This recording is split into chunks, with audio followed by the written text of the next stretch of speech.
दिल्ली तो वड्डी खबर सामने आ रही है जिथे कि क्राइम ब्रांच ਨੂੰ ਵੱਡੀ ਕਾਮਯਾਬੀ ਹਾਸਲ ਹੋਈ ਹੈ। ਤੁਹਾਨੂੰ ਦੱਸ ਦਈਏ ਕਿ ਦਿੱਲੀ ਕ੍ਰਾइम ब्रांच ਦੇ ਜੁਆਇੰਟ ਸੀਪੀ ਸੁਰਿੰਦਰ ਕੁਮਾਰ ਵੱਲੋਂ ਅੱਜ ਇੱਕ ਪ੍ਰੈਸ ਕਾਨਫਰੰਸ ਕਰ ਇਸ ਦੀ ਪੂਰੀ ਜਾਣਕਾਰੀ ਸਾਂਝੀ ਕੀਤੀ ਗਈ ਹੈ। ਤੁਹਾਨੂੰ ਦੱਸ ਦਈਏ ਕਿ ਇੱਕ ਵੱਡੇ ਕ੍ਰੋਸ ਬਾਰਡਰ ਡਰੱਗਸ ਸਿੰਡੀਕੇਟ ਦਾ ਪਰਦਾਫਾਸ਼ ਕੀਤਾ ਗਿਆ ਹੈ ਜਿਸ ਵਿੱਚ जो 10 मुलजम ने उन्होंने गिरफ्तार किया गया है। तो दस दिए कि अफगानिस्तान पाकिस्तान ते इंडिया दे विच यह क्रॉस बॉर्डर ड्रग सिंडिकेट वड्डे पैमाने ते चल रहा सी जिस तो बाद दिल्ली की क्राइम ब्रांच नूं कामयाबी हासिल हुंदी है अते उन्हां वल्लों प्रेस कॉन्फ्रेंस कर इस दी पूरी जानकारी दी जाती है। तो दस दिए कि जिथे एक पासे 10 मुलजम तां काबू होए ही ने नाल ही नाल उन्हां तो वड्डी गिनती दे विच समान भी बरामद होया है, रिकवरी भी हुई है। तो दस दिए कि हेरोइन मोबाइल फोन ते डाटा रिकवर किया गया है। एंटी नारकोटिक्स टास्क फोर्स ने इस रैकेट नूं बस्ट किया है जो कि क्राइम ब्रांच की है। तो दसिए कि अफगान ड्रग कार्टल नूं बस्ट किया गया है तो 10 गुरगियां नूं गिरफ्तार किया गया है। अते इस पूरे मामले के बाबत जानकारी जो है दिल्ली के क्राइम ब्रांच के जॉइंट सीपी सुरेंद्र कुमार वालों प्रेस कॉन्फ्रेंस कर जानकारी दी गई है। तो बिना किसी देरी तो तुहानूं सुनाने अपनी प्रेस कॉन्फ्रेंस दौरान की कुछ क्या दिल्ली क्राइम ब्रांच के जॉइंट सीपी सुरेंद्र कुमार ने। एक दिल्ली पुलिस की क्राइम ब्रांच की टीम ने एक अंतर्राज्यीय उत्तर भारत के करीब 4-5 राज्यों में सक्रिय और जिसका लिंक अक्रॉस बॉर्डर पाकिस्तान और अफगानिस्तान में भी पाया गया है, एक अफगान ड्रग कार्टेल को पिछले 2 महीने के सतत ऑपरेशन में उसको बस्ट किया है और उसके करीब 10 गुर्गों की अरेस्ट हुई है। ये शुरुआत हुई है करीब फरवरी महीने के पहले सप्ताह में एक इन्फॉर्मेशन बेस एक ऑपरेशन की शुरुआत होती है जिसमें पता लगता है कि जल विहार में लाजपत नगर में एक ड्रग की डिलीवरी होनी है। वहाँ से एक फ़हीम फारूक करके एक लड़का जो कि मूलतः श्रीनगर का कश्मीर का रहने वाला है, उसकी गिरफ्तारी हुई और उसके पोजीशन से करीब 1 किलो हेरोइन रिकवर हुई और जब उसके आगे सर्च हुई तो उस सर्च में 1,65,000 रुपया और उसके पोजीशन से एक मोबाइल फ़ोन रिकवर हुआ। जब फ़हीम फारूक का पूरा पता लगाया गया कि इसकी बैकग्राउंड इसकी चेक की जाए एक बार तो मालूम हुआ कि करीब ये 8-10 साल से इस कारोबार में शामिल है और ये अपनी एक नॉन फ्रेंड है जो फिर श्रीनगर की रहने वाली हैं, उनके साथ में ये काम कर रहा है। इसके बारे में और भी पूछताछ की गई। जब स्थानीय पुलिस से भी संपर्क किया तो पता लगा कि इस पर 2 स्टोन पेल्टिंग के मुकदमे भी श्रीनगर में शामिल हैं। ये वहाँ का एक non overground stone pelting worker भी रहा है और संभवतः ये भी जानकारी है कि जो ड्रग से पैसा इसके पास आया था वो ड्रग स्टोन पेल्टिंग के इंस्टेंसेस में भी और वहाँ भी लड़कों को मोबिलाइज करने के लिए वो यूज़ में हुआ है। वो इनके फ़ोन पर जो डिटेल्स निकली हैं उससे ये बात साबित होती है। इसमें 2 मुकदमे दर्ज होने पाए गए फ़हीम फारूक पर। एक महाराजगंज पुलिस स्टेशन का श्रीनगर में मुकदमा दर्ज है, ये 2017 का है और दूसरा मुकदमा भी 2017 का ही है, वो सफ़ा कदल एक पुलिस स्टेशन है वहाँ का एक में भी इस पर एक मुकदमा दर्ज होना पाया गया है। जब इस अफ़गान कार्टेल की आगे चेन खुलती है, फ़हीम से आगे कड़ी खुलती है, तो फ़हीम ने बताया कि वो अपनी एक नॉन फ्रेंड है जो अभी तो दिल्ली में रह रही है लेकिन मूलतः वो भी श्रीनगर की रहने वाली हैं। तो साजिया एक औरत का नाम इसने बताया जो जिसकी उम्र करीब 35 साल है। इसके परिवार के बारे में जब पूछताछ हुई तो करीब वो भी 2005 से ड्रग के उस पर भी मुकदमे दर्ज हैं, करीब वो भी उसका पूरा परिवार भी ड्रग के कारोबार में शामिल है। और ये एलिबाई लेने के तौर पर तो एक अपना हैंडीक्राफ्ट का बिजनेस और कश्मीर एम्पोरियम की दुकान चलाते हैं लेकिन पीछे में पूरा इनका एक ड्रग का कारोबार चलता है और यहाँ से परत दर परत खुलनी शुरू होती है और इसके फ़ोन से जो जानकारी मिली वो बहुत ज़्यादा रिवीलिंग थी और ये अपने जो अक्रॉस द बॉर्डर जो ऑपरेटिव्स हैं उनके भी संपर्क में होने की बात इसमें इस्टेब्लिश हुई है। जो कंसर्निंग बात थी वो ये थी कि इसके फ़ोन में 2-3 लोगों को इसने टास्किंग की है, बताया भी है कि कुपवाड़ा में और ऊपर के सेक्टर में नॉर्थ सेक्टर में आप 2-4 लड़कों को एक्टिवेट करिए, उनको ऑपरेटिव बनाइए जो ड्रग की डिलीवरी रिसीव करें और उसको आगे सप्लाई करें और उसके एवज में काफ़ी हैंडसम पैसा भी उसको ऑफ़र किया गया। करीब पर डिलीवरी के ये 50,000 रुपये देने की इसने ऑफ़र किया था और उसमें हर बार एक नया फ़ोन भी जो ऑपरेटिव होगा उसको प्रोवाइड कराया जाएगा। इसका फ़ोन रिकवर करने में काफ़ी मशक्क़त हुई, लेकिन जब फ़ोन रिकवर हुआ तो इसका जो घर का नौकर था उसकी भी इसमें शामिल होने की बात सामने आई। जावेद करके एक लड़का था जो कि इसके घर पर ही रहता था, काम करता था। साजिया का जो एक नौकर था जावेद, तो वो जावेद इसका रिटेल का एक कारोबार संभालता था। रिटेल के कारोबार में जो छोटी सप्लाई होती थी वो जावेद देखता था, और जो बड़ी सप्लाई थी वो ऑब्वियसली वो साजिया खुद ही हैंडल करती थी।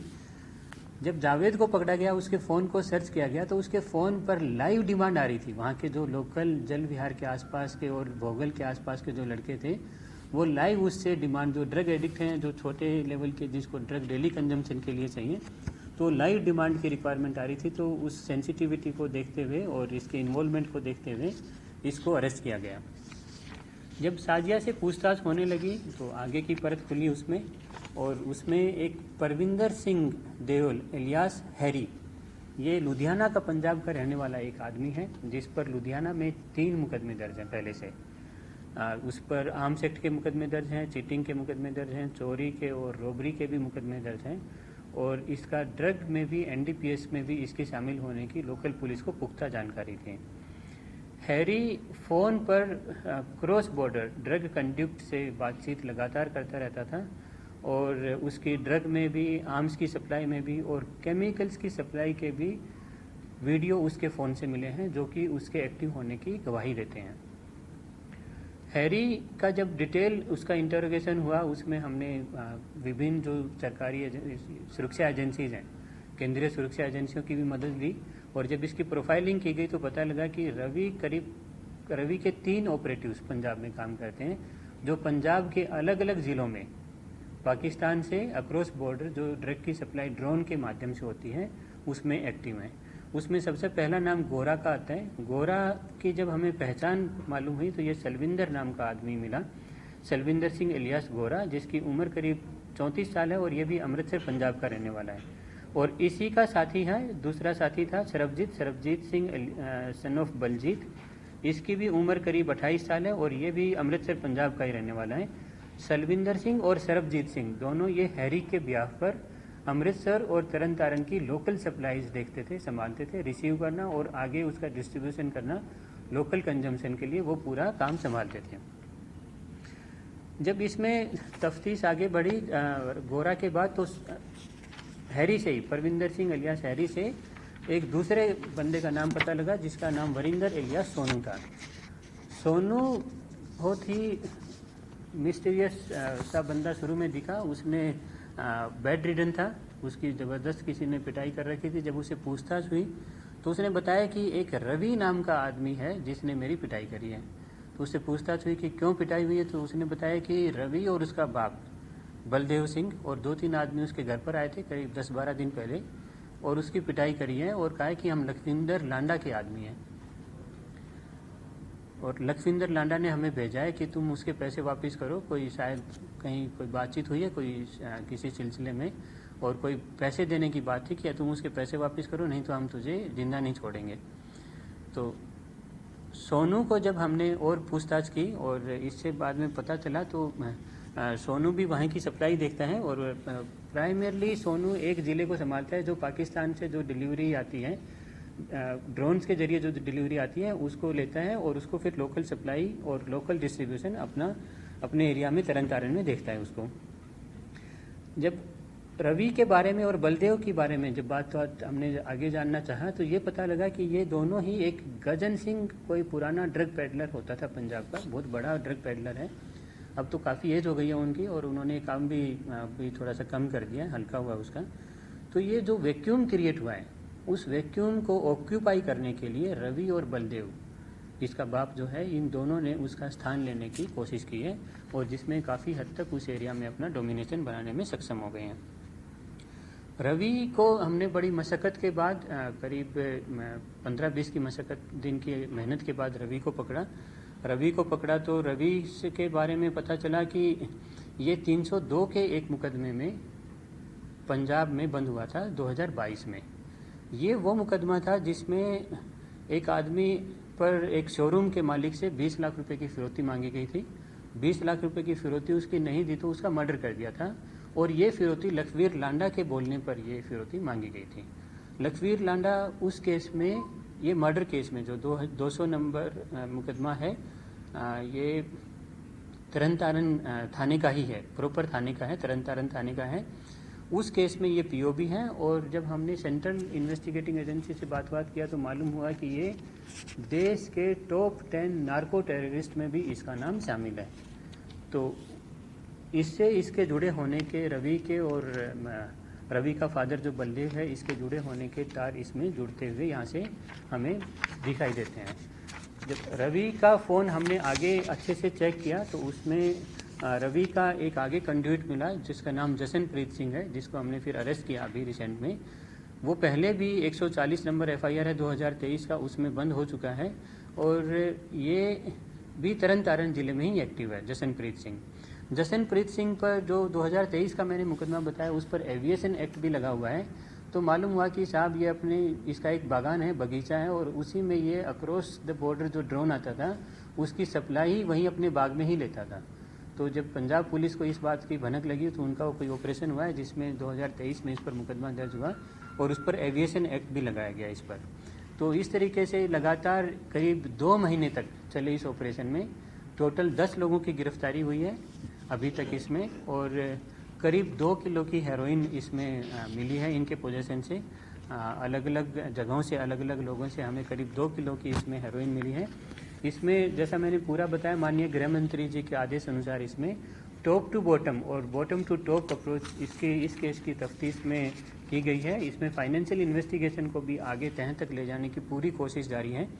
करीब 10 करोड़ की प्रॉपर्टीज़ विभिन्न शहरों में, देश के इन 4 राज्यों के, हरियाणा में, पंजाब में, जम्मू कश्मीर में और दिल्ली में करीब 10 करोड़ की प्रॉपर्टी इनकी जो कि इन्होंने इस कारोबार से अर्जित की हैं उसकी पहचान हुई है। करीब 3 कारें और 2 मोटरसाइकिल इनकी अभी तक हमने आइडेंटिफाई की हैं। और जब इनसे हमने बात किया, सेंट्रल एजेंसी से, इन्वेस्टिगेटिंग एजेंसी से बात किया, तो इनका बेनामी प्रॉपर्टीज़ का भी और चिट्ठा अभी सामने आ रहा है निकल करके, जिस पर आगे अभी गहन तफ्तीश जारी है। इस केस की डिटेल एनआईए और एनसीबी ने भी दिल्ली पुलिस को संपर्क किया, उनसे ली हैं। और उनके भी जो फॉरेन एलिमेंट्स इसमें आए हैं, जितने भी फॉरेन एलिमेंट्स हैं, और भी कई सारे नाम हैं जिनकी तफ्तीश अभी जारी है, तो इसलिए आगे पूरा तो नहीं बता पा रहा हूँ मैं, लेकिन इसमें कई और फॉरेन कंड्यूट्स के नाम भी सामने आए हैं। तो उनको लॉजिकल एंड तक ले जाने के लिए एनसीबी ने और एनआईए ने भी दिल्ली पुलिस से संपर्क किया, जिनको पूरी जानकारी इनको साझा की जाएगी। धन्यवाद।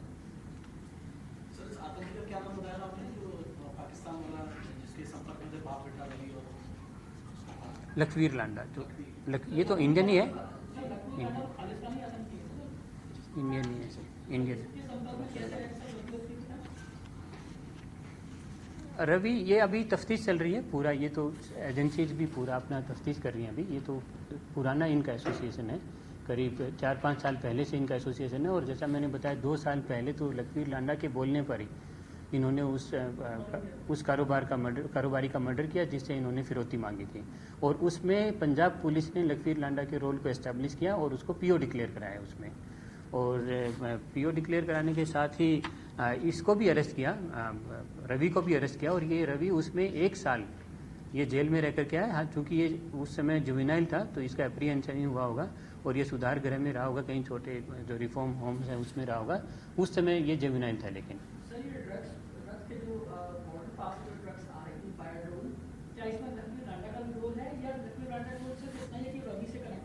नहीं, ये रोल करीब हमारी तो जो तफ्तीश है उसमें मोबाइल फ़ोन में जो जानकारी मिली है उसमें एक्टिव इन्वॉल्वमेंट की जानकारी हमारे सामने बिल्कुल सामने आई है। यस, बिल्कुल सामने आई है। और इस पर हमने वो जानकारी आगे सेंट्रल एजेंसीज को भी शेयर की है ताकि जो इंटरनेशनल जो कोऑर्डिनेशन या कोऑपरेशन से जो आगे की तफ्तीश होगी वो सेंट्रल एजेंसीज भी टेकअप करेंगे।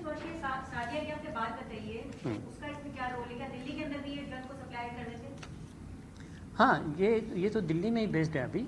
ये मूलतः कश्मीर की रहने वाली थी, अभी ये दिल्ली में ही रह रही हैं। और ये जो मेन जो सप्लाई आई थी, जो हमने 10 तारीख को पकड़ा है, ये सप्लाई 3 तारीख को डिलीवरी हुई है। इसकी परमिंदर जो हैरी आदमी जो बताया, उसने हरियाणा में मूरथल में कहीं सुखदेव ढाबा के आसपास ये डिलीवर की है 3 फरवरी को।